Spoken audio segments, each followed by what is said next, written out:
Hello, everybody, and welcome back. It is time once again for your favorite Wagon Sports podcast. We have a huge episode for you guys this week. We're going to recap the Super Bowl and everything that happened there. We have the Daytona 500 preview.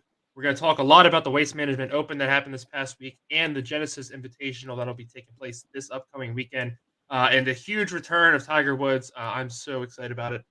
My lineup's already set, but Sam thought about it. I think Sam put him in his lineup today. Was texting me about it, and I was like, I've honestly been thinking about it, and I'm still not. We'll have to see if I switch before tomorrow. But we're going to talk about all about our fantasy lineups as we do every week for the PGA Tour. Also, our NASCAR lineups in lieu of the Daytona 500 this weekend. So without further ado, let's go ahead. Let's dive right in. Super Bowl was an amazing game. I mean, there's a lot of people salty about how it ended, and we're going to talk about that as well. But probably the best Super Bowl that we could ask for. It was close. It was competitive. It was back and forth. I mean, there was definitely points there where it looked like, especially in the first half, Philadelphia was going to be able to pull away, and it might not be a super competitive game. Mahomes went down late in the first half, was limping, and we're like, oh god, here we go. But he got shot up a Tortorol, was good to go, and came out and played an amazing second half. Slade, we'll start with you. Just your general thoughts on the Super Bowl, and I guess we're not technically allowed to say the Super Bowl. I didn't realize that until somebody was talking about it the other day. Your thoughts on the big game and everything that happened? Yeah, so first off, AJ Brown cashed it. Um, Second thing I should have listened to.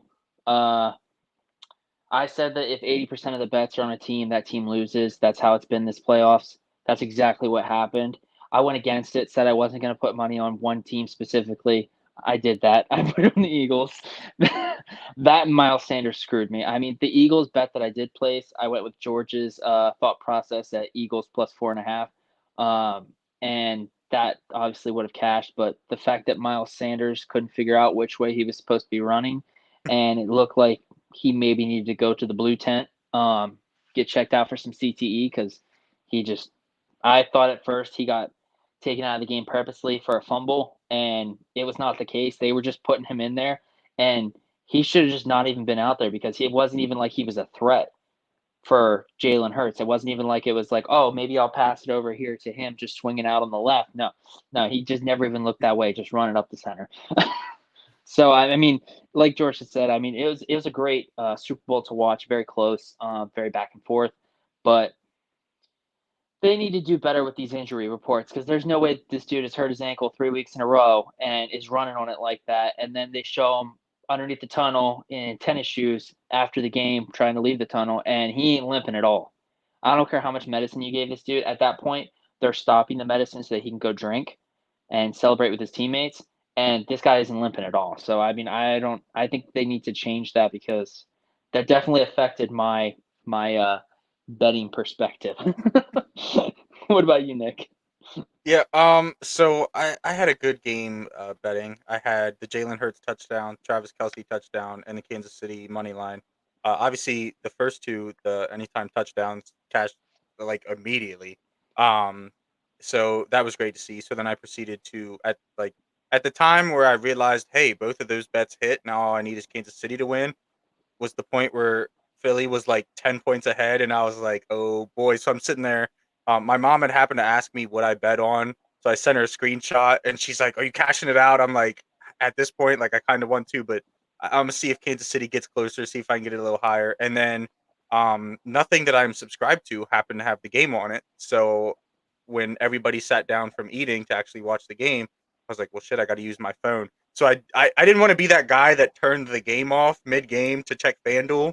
So I just kept it on and just sweated it out the whole game, which was a good experience. Obviously, it ended up hitting. Great game though, as far as the game goes. Jalen Hurts, first quarterback to get 3 rushing touchdowns.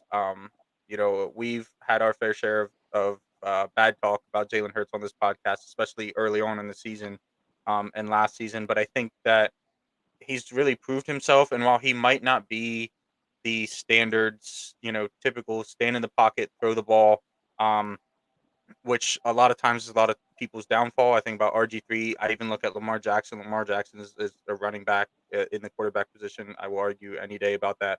But Jalen Hurts has really proved this year that he can make the throws he needs to throw or needs to make. He has plenty of talent around him. I think the Eagles are going to be scary, just as scary as the Chiefs have been the past couple years and will continue to be. So this might not be the last time we see these two at the Super Bowl.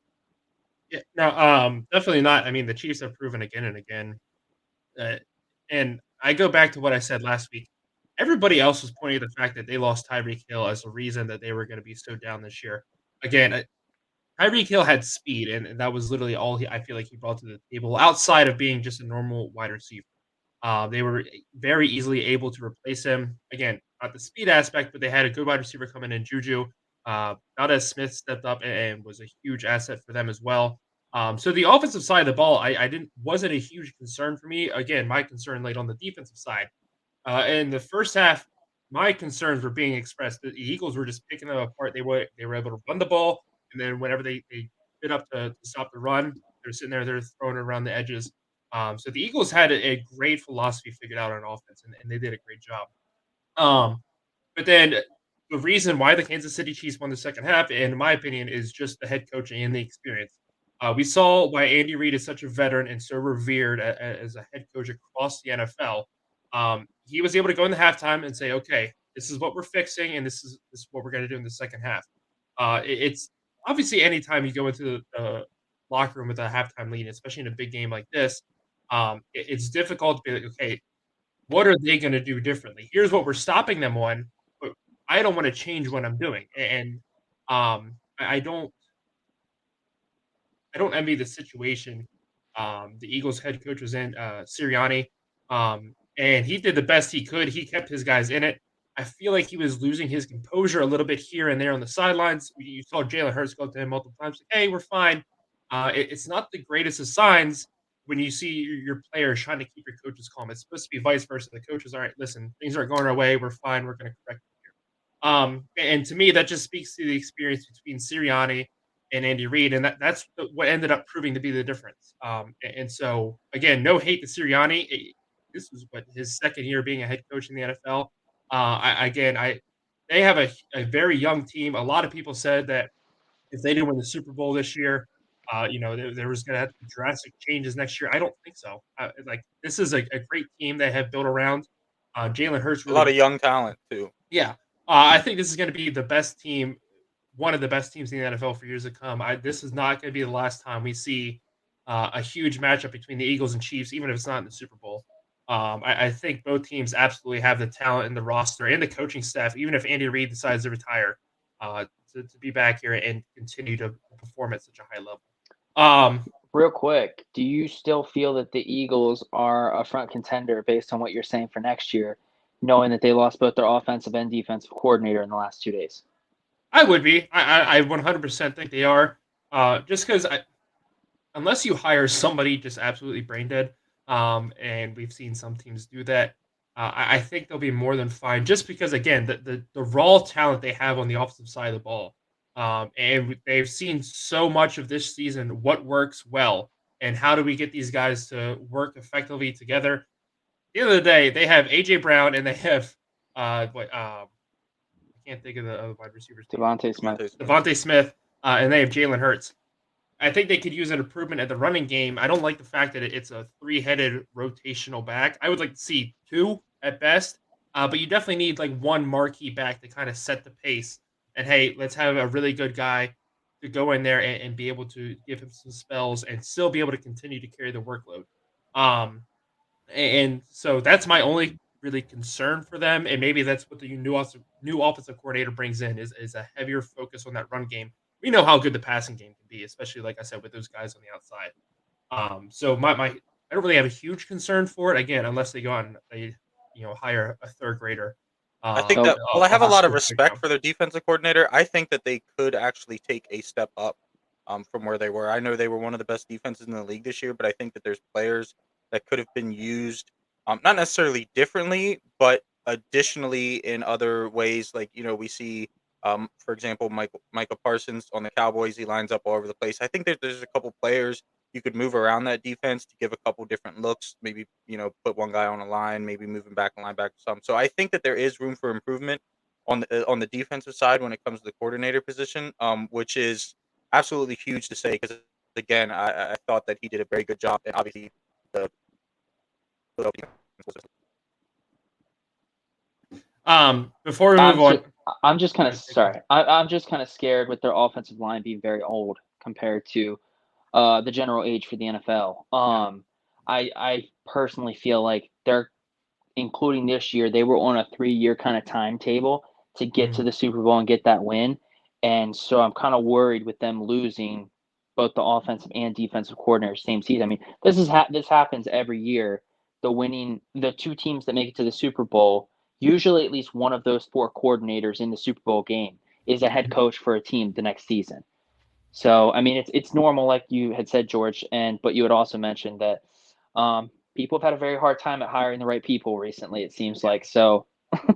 Let's hope No, that's not them.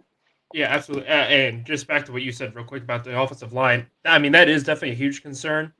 But if Kelsey, if they can at least get either Kelsey or Lane Johnson to stay, and hey, give us one more year, go out, and then we have to replace one or the other.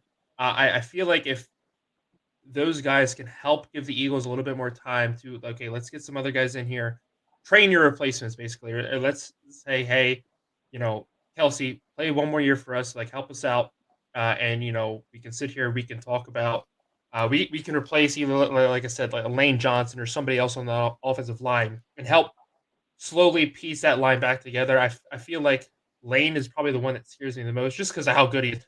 We saw how beat up his body was. I mean, the fact that he was able to play through all those games and go out to the Super Bowl, and he played a very good game in the Super Bowl with his injuries and stuff. I feel like my mind kind of leans more towards him and this being his last run, if that is the case. Um, Whereas Kelsey is playing great, physically. It's just maybe he wants to go spend a little bit more time with his family. And obviously, I mean, I'm not going to say he can't do that. But I think the Eagles will be okay on the offensive line front if they were able to slowly do one piece at a time rather than, oh crap, we got to replace, 2, 3 key guys all at the same time. So I mean, we'll just have to. That's one of those things where we're just gonna have to wait and see how that kind of plays out going forward. Um, Before we move ahead, obviously we need to talk about it. The late game penalty. I'm gonna give my thoughts on it first, and then I'll see what you guys think. I'm not gonna lie, I kind of hated the call just because it was such a great game. It was a clean game, back and forth. The refs were just letting them play. They were avoiding the ticky tacky stuff. And so I kind of hate that's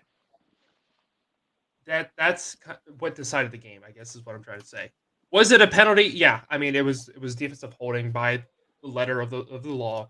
Um, was that a similar situation that we kind of saw they let slide earlier in the game? You could argue that, yeah. And again, I just hate that it kind of left a sour taste in the mouth of the rest of the Super Bowl. But again, I think it was an appropriate call. And I kind of feel bad for Chiefs fans who are now sitting out there going, man, we were getting like rode all game by the refs, and then all of a sudden we get one call, and unfortunately it changes the outcome. And you could argue if it was going to do that or not. I mean, the Eagles still would have had a long way to drive. Their offense, the defensive changes the Chiefs made in the second half, refused to let the Eagles. I mean, they got back to back 3 and outs, or at least they got a 3 and out, and then they had gotten a stop earlier. I think the drive before. So the defense had definitely turned the tie there. But I mean, you would have liked to see the Eagles get a chance. Nick, your thoughts on the penalty before we move on? Yeah, so I've been asked about this by a couple people, and I have a pretty stern belief on it. Um, but it's kind of because of the way it was called on the field, it's a bit questionable. So, Mhm. the first thing I'm going to say is I agree with you. The act of a holding was committed. So in that sense, the flag is the right thing to do. However, I don't think that the act of holding itself was enough to call. I mean, this is the NFL. These people do this on every play. Like I can show you a Dallas Cowboys highlight tape for the defense, and half the plays they're doing this stuff. So I don't think it was the time to call it, especially not late in the fourth quarter, especially not in the Super Bowl. With that being said, it was called, and I can't say that I necessarily have a problem with that because again, the act was committed. What I have a problem with, again, how they called it wouldn't have changed the outcome of it, but I think that um the main point of that play that really caused, I believe it was Juju, to not be able to run under that ball and score that touchdown, I think was, I believe it was right after the actual act of holding, where you can see him tuck his jersey. He kind of gets in front of him and prohibits him from being able to run up the field. Mhm. Which, if that's the case, if that's why you called the foul, I understand. It's a timing thing. You prevented him from being able to get to the ball, whatever. If that's the case, in my opinion, I think at that point it becomes a pass interference, not a holding. Which I think, if you call it that way, maybe it's looked at a little differently. Whatever the case, like I think there was, some act that caused him to not be able to get into the ball. Again, was it enough to call it late in the game of the Super Bowl? I don't get paid to make that decision. Obviously, I don't think it was. I think you let that play out, see how it goes. Especially like you said with the game we've had, how it was clean, hard fought. It was a close game. It was going back and forth. So yeah, that's my 2 cents on it. Slade, before we move on.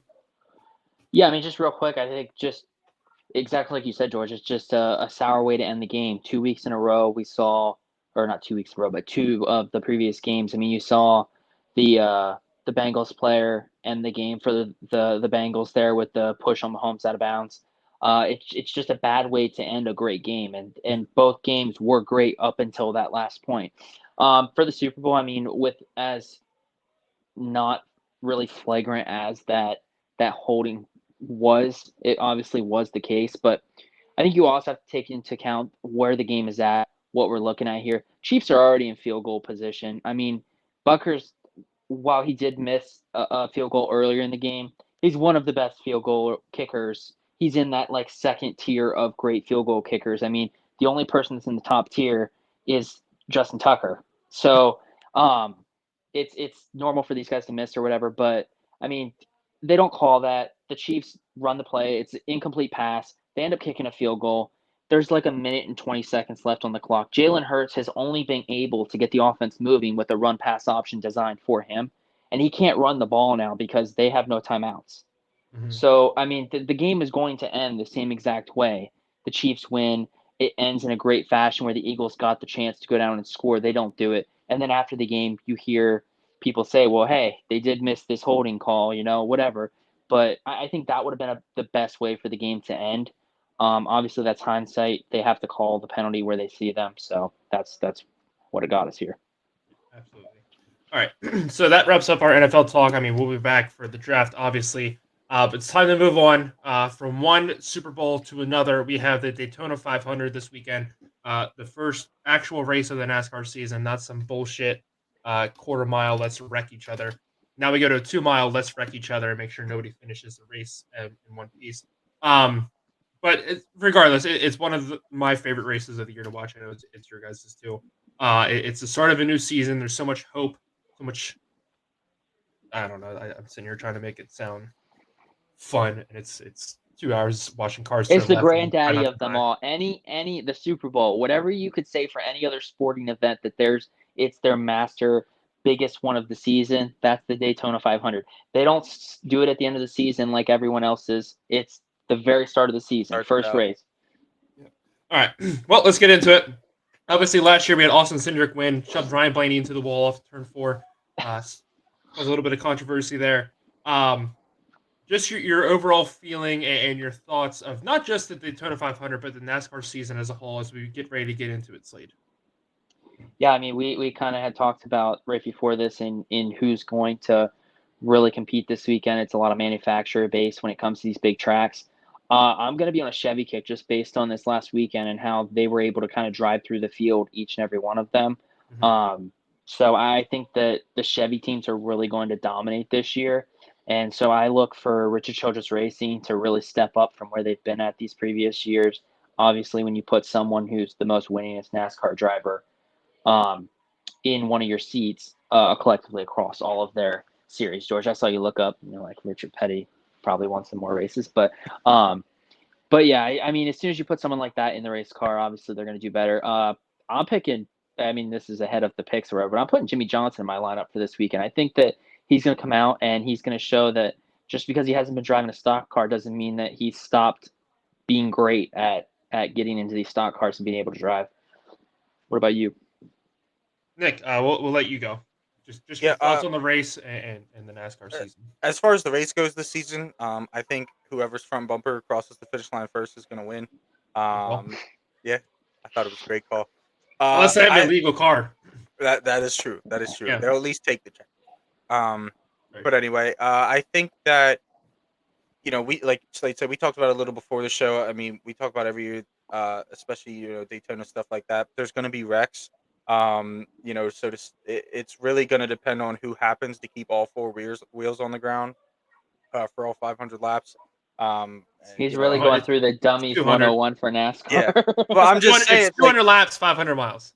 Yeah, sorry. Did I?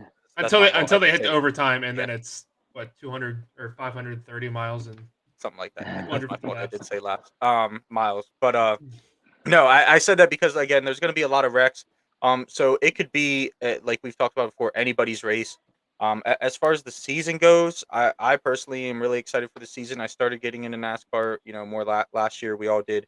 And being able to see what that brought, what the new packages brought, some of the new drivers in. There's some drivers that have moved around. I think that's only going to add to the, I'm not sure what the word I'm looking, diversity, I guess, in the winners columns. Not with race, Slade. Don't give me that look.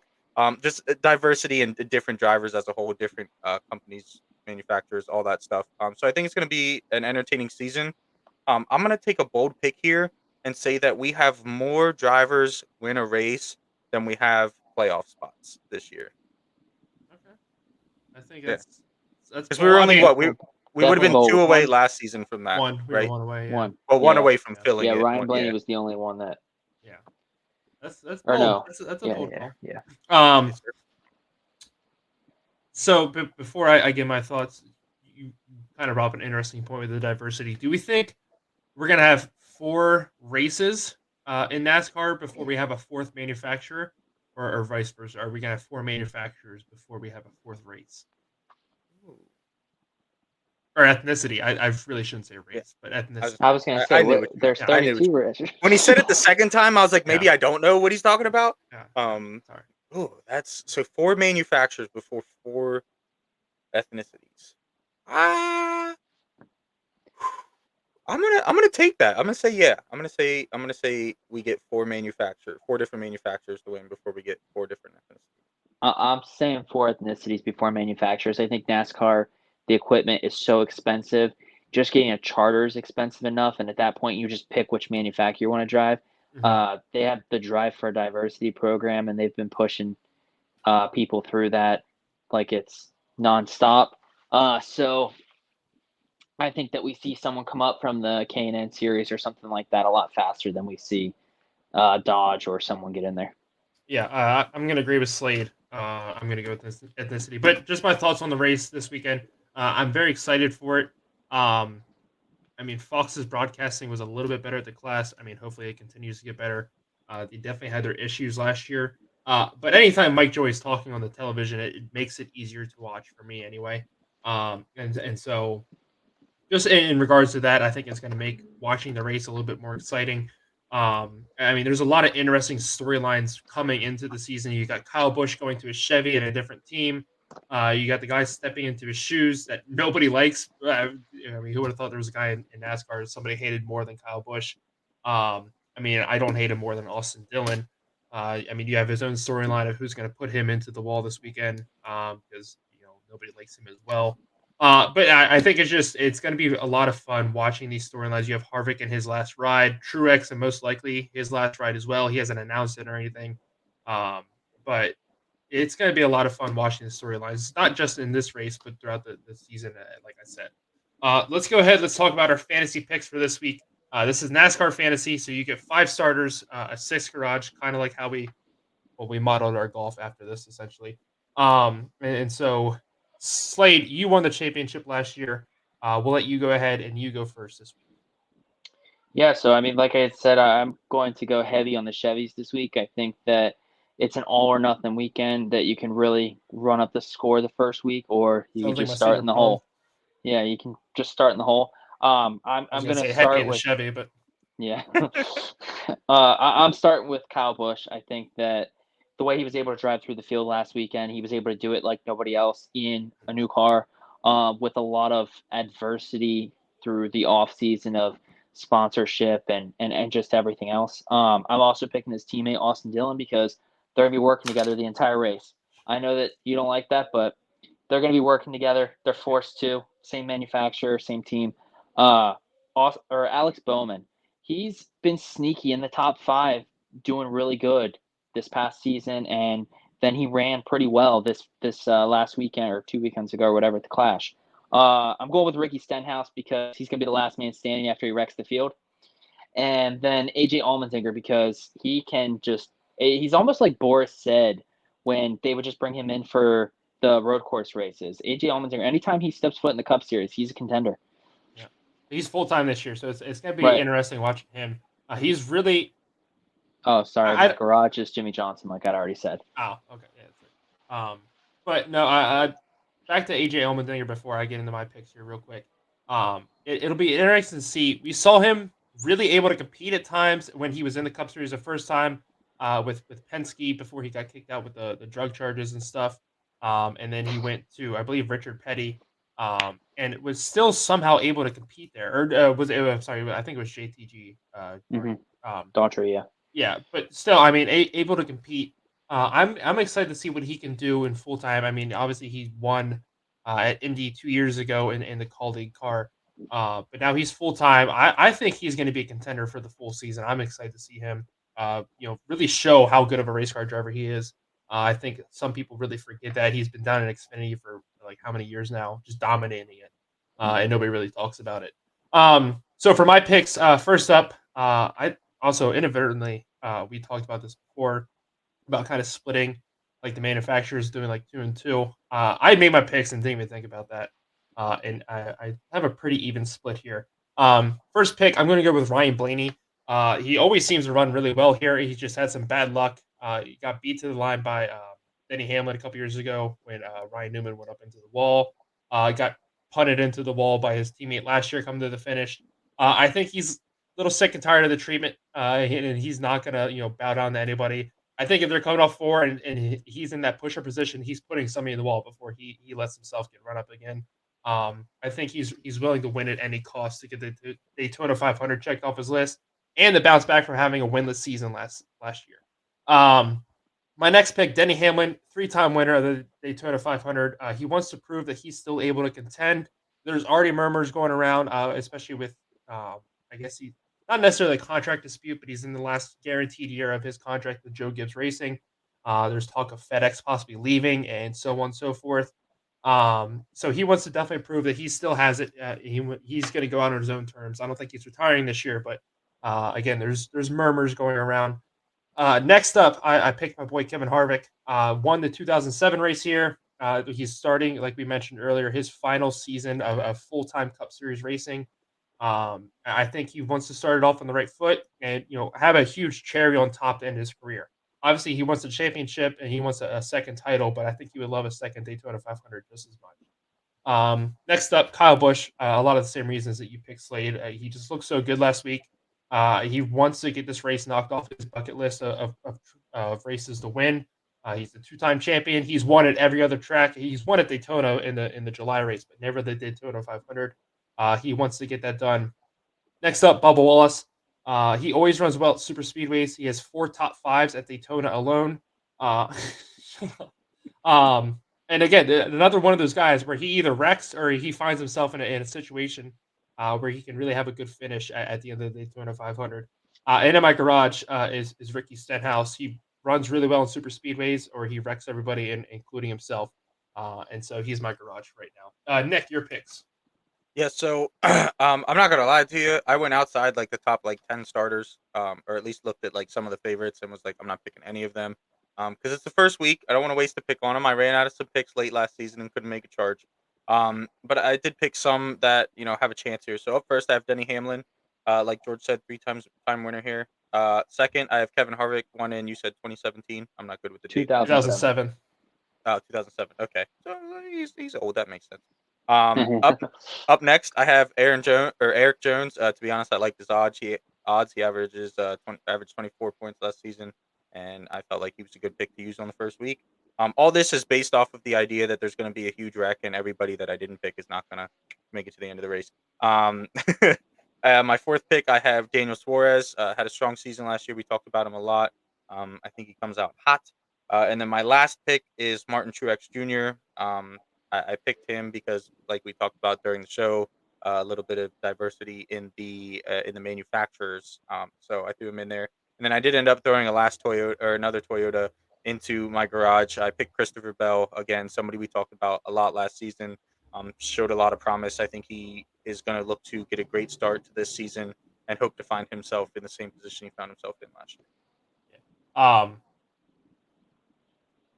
Before we move on, actually, I had originally I had Truex in, and I scratched him for Hamlin just because I now Truex is going to go on and win the race, but I just felt a little bit Hopefully. better picking Hamlin over Truex. But as we're talking right now, qualifying is going on. Stenhouse is the only car that has gone on track so far. Um, so let's go ahead. Let's move on. Let's talk a little bit of the Waste Management Open. Uh, First of all, what a great tournament from start to finish. Exciting, thrilling action. Guys moving up and down the leaderboard. Um, I want to start off with some concerns I have for some stars, and I want to see if you guys feel the same way. So first up is Colin Morikawa, somebody that all three of us are very high on, and we love his game. And he has really been struggling here lately, ever since the Century Tournament of Champions, where he was leading all 3 days up until I think there were 6 holes left when he finally lost that lead. Actually, it might have been Five, I later think. than that. I Yeah. think he collapsed on Um, 14 was when it started. so he is first in fairway accuracy. Actually, I think he dropped down to second this week after the Waste Management Open. Um, my concern is he's 124th in strokes gained putting. He's actually losing strokes in putting, according to the PGA Tour stats. It was a big deal when it came into the season. Again, back to the Century Tournament of Champions. He has a new putter grip, and this is how he's gripping it. And it worked really well for 3 days. And then all of a sudden it fell apart in the fourth.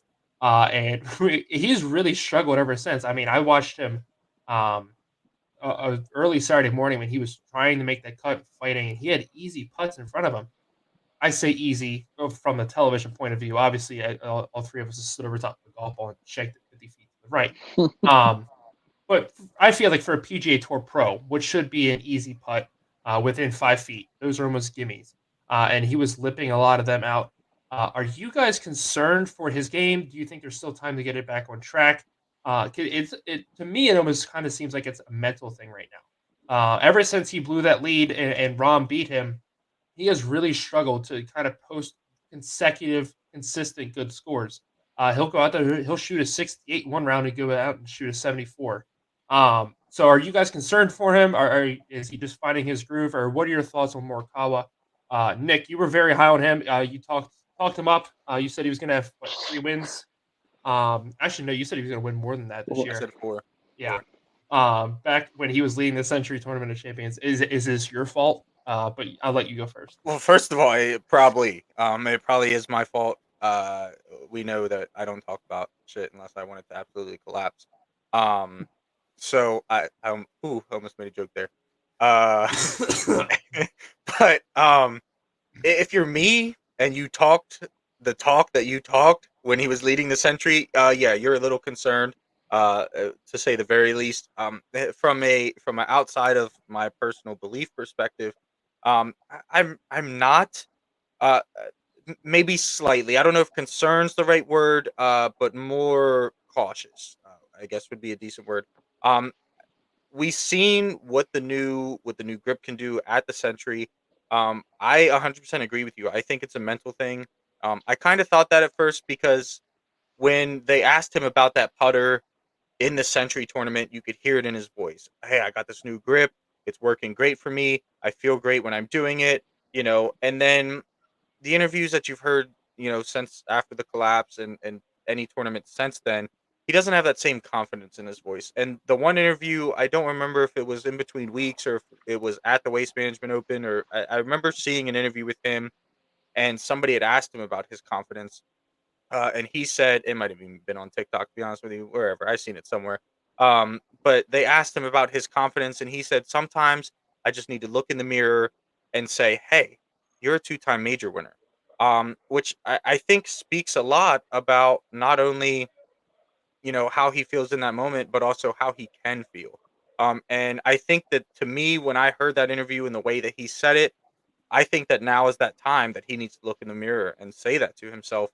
Because you see, even I believe it was at the waste management this week. I watched him walk up to a putt and then back off. And I know that people back off of a putt, all the time for maybe they think their caddy's not giving them a good read, whatever. But the way that I seen him back off of that putt and look at his caddy, him and his caddy didn't have any more conversation. He just backed off and looked at him. And I think that he doesn't have the confidence that it's going to go in.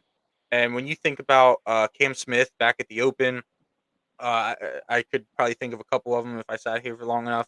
But when they asked Cam Smith about that one putt, I believe it was on 18, and he said, "I I knew it was going in." Now the putt itself that I'm referring to didn't go in, but he had the confidence to get it close enough to do what he needed to do. And obviously, we've all played the game of golf. We're not at the top level like they are, but we know you miss one easy putt and next thing you know, you get up over top that ball, and maybe your hands are a little sweaty, or you're second guessing your read or whatever. And I think that goes for golf as a whole. The confidence when you know you have the ability to hit that shot. The difference between hitting the shot and not hitting the shot is commitment and feeling like you're going to hit the shot. And I think if Morikawa can get past that, if he can get his confidence back, maybe use the ball strike ability that he has. Like you said, he gets in the fairways. He's first in fairway, whatever you said. He gets in the fairway. He's one of the best ball strikers on tour. I know that most of these pros are really only like hunting for 3 to 5 pins around.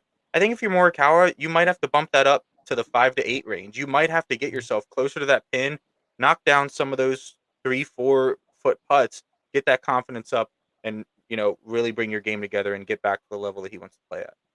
Yeah, Slade, your thoughts on Morikawa? Yeah, I mean, I'm definitely scared. I should know that when one of you go heavy on someone, that they're doomed. Uh, I'm waiting for it to happen to me, but usually I somehow bet or pick the person that you guys have doomed and pick them on my team. Did the same with Cantley this week. Nobody like doomed him, but both of them just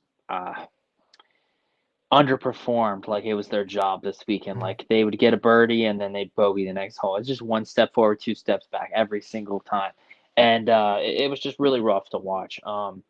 Really hoping that he's able to turn things around because this season definitely seems like I say this now, but it definitely seems like it could be a wide open season to where there's a chance for a lot of different guys to get a lot of multiple wins throughout the season. I say that, but Scotty Scheffler just won, and now he's going back to where he had won. He's very good also, and so we could see him start a 5 week stretch that we saw last year. And Mhm. but yeah, I'm definitely concerned for both him and Cantley. Yeah, it's interesting you bring up Cantley. I actually want to talk about him as well. Number 5 in the world right now, number 6, I believe, actually. Um, and right now he's currently ranked 63rd in strokes gained tee to green, 127th in strokes gained on his approach shots. Just not typical behavior that you would see if somebody ranked so highly in the world. This is somebody who 2 years ago we watched, not necessarily come out of nowhere, but have a really strong finish to the year, and it was able to win the tour championship. He won the BMW last year and kind of looked like everything that was wrong throughout the season. We saw him. He lost in a playoff at the WM Open last year. Lost in a playoff at the RBC Classic or RBC Heritage. I forget. There's two of them, and I can't remember which one it is. That's in South Carolina. But there was multiple times last year he was in contention and he breaks through again at the BMW. This year, it just seems like everything about his game is completely off. Again, another guy that we saw struggle with putting this past weekend. He had I believe it was like a 5 or 6 footer at the end of Saturday. If he made it, he was going to make the cut, and he lipped it out and ends up going home. So Slade kind of addressed that he is concerned. Nick, are you concerned for Cantley as well? Um, Normally I would say yes, for somebody ranked so high to just be underperforming like that. But like you talked about, when it comes to the end of season, he kind of has a way to bring it around. Now, I'm sure from his point of view, that's probably now not how he wants to spend his seasons. He wants to get some wins in there. He wants to feel good. He wants, I'm sure as well as he plays at the end of the season, if he could carry some mid-season momentum into that, oh boy, watch out. But so I don't want to necessarily say that I am concerned for him, but the way that he is currently playing is concerning, to say the least. Fair enough. So we're gonna move into the Genesis Open now. One thing I wanted to talk about before we get into our fantasy picks, um, yeah, aside from Tiger, is this year was the first year the PGA introduced these elevated events, and it was in response to Live. There's no doubt about that. Um, PGA is getting exactly what they wanted, in my opinion. This weekend will be the third. We've had two already. We had the Century, and then we had last week at the WM Open. $20 million was the purse last week. Um, it brought an elevated field. There was so much action across the board. Um, we had guys like Jason Day, Ricky Fowler, guys that we're huge fans of that have not been playing so well in past years, kind of come out of nowhere and have really surprising scores. Ricky Fowler finished in the top 10. Jason Day was in the top 5. Ricky Fowler had a goddamn hole in one. Um, but just the competition level across the board. You had Nick Taylor, who almost lost his tour card last year. And he went just this past week with his second place finish. Went from 223rd in the world golf rankings to 73rd. But again, somebody who coming into that round Sunday, everybody talked nonstop about it's a Fowler, or excuse me, not a Fowler. It's a Rahm and a Scheffler showdown. We get to see the two of the top three in the world go at it. And next thing you know, Rahm is I don't want to say he struggled all day. It almost looked like he was toying with the field. He would shank his drive 50 yards, out of bounds to the right, somehow a perfect lie in a wide open view of the green, and then get it up there. And he was playing consistent par golf throughout the day, whereas Nick Taylor or surprisingly Nick Taylor and Scotty Scheffler were duking it out, sending birdies back and forth, sending eagles, answering each other's great shots. Nick Taylor missed a few key putts down the stretch that would have kept it tied, probably forced another playoff. Um, but before we make our picks, just one last thing we want to talk about is just your guys' thoughts on these elevated events and how you feel about them so far. Slade, we'll start with you this time. Yeah, so I like the elevated events idea. I also, in terms of what I'm looking forward to this weekend, is you mentioned Nick Taylor. I think that with his scare last year of almost losing his tour card, or at least being in jeopardy of it, I definitely just made a change to put him on my team. I think that he's going to have a good month. I don't think that he's going to have like this breakout season or anything like that, but I could really see him getting all very close within this month, top 5 each weekend of getting that win. So I definitely see him as being a big deal this year.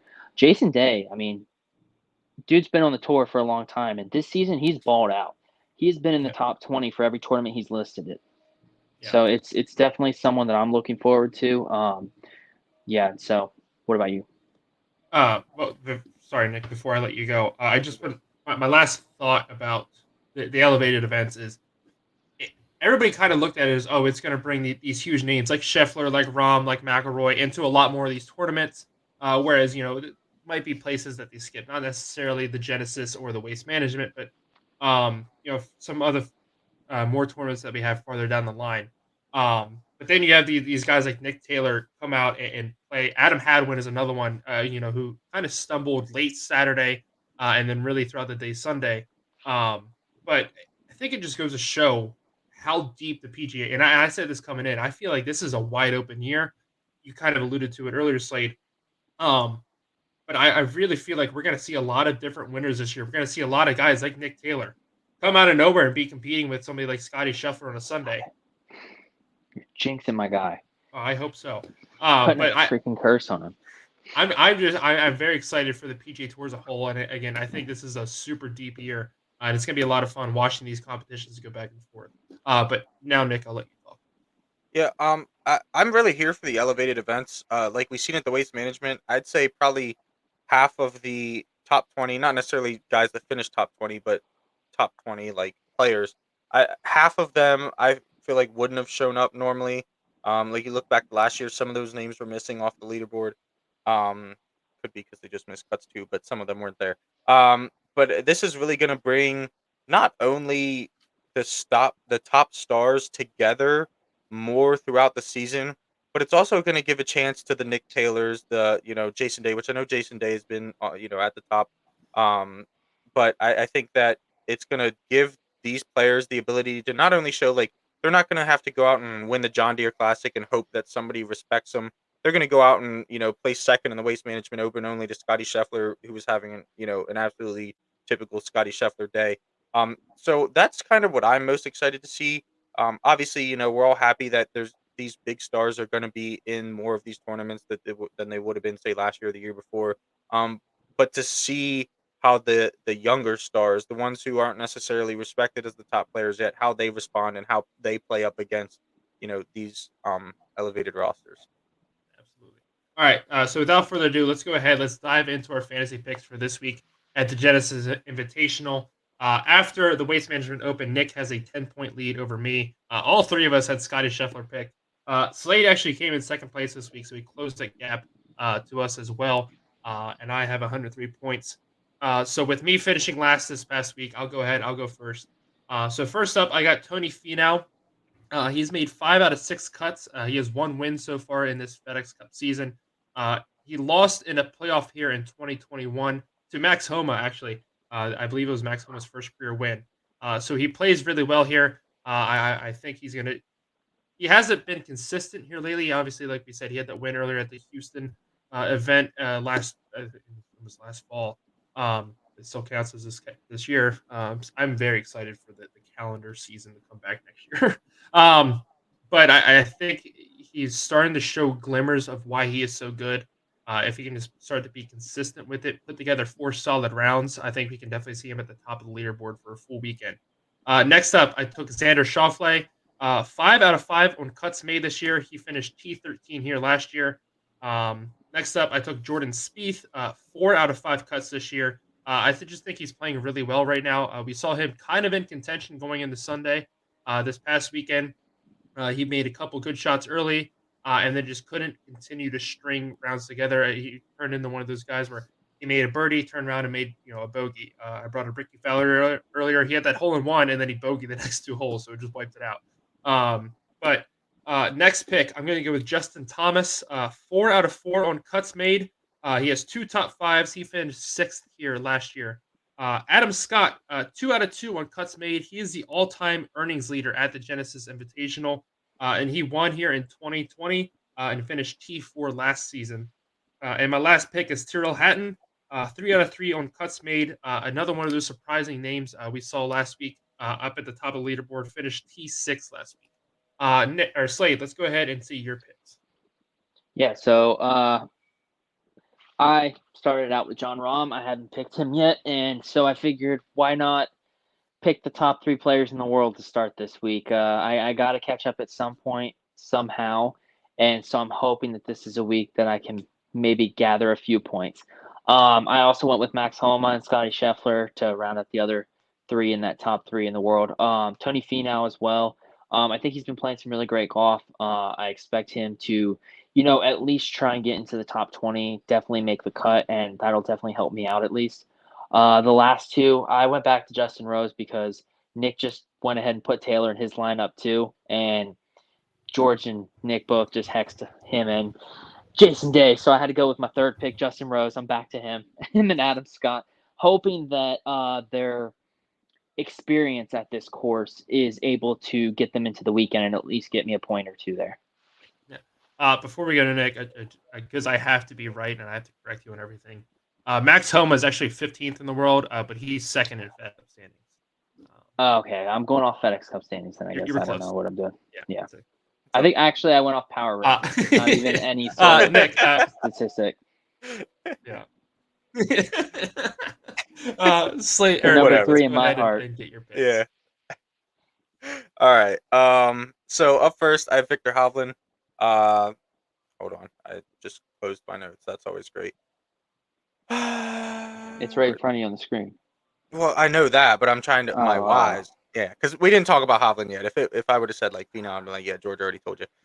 Victor Hovland, he hasn't put together a full weekend yet, but he's put together good enough rounds. He's placed well. He scored Paul par. It's been a long day in the Bell household. He scored par or better in all 24 rounds that he's played this season. And in his two appearances at Riviera, he's finished T5 and T4, and that was in the last 2 years, with a scoring average of just over 68. I think this is a week that he could put it together, see himself back on top of the podium.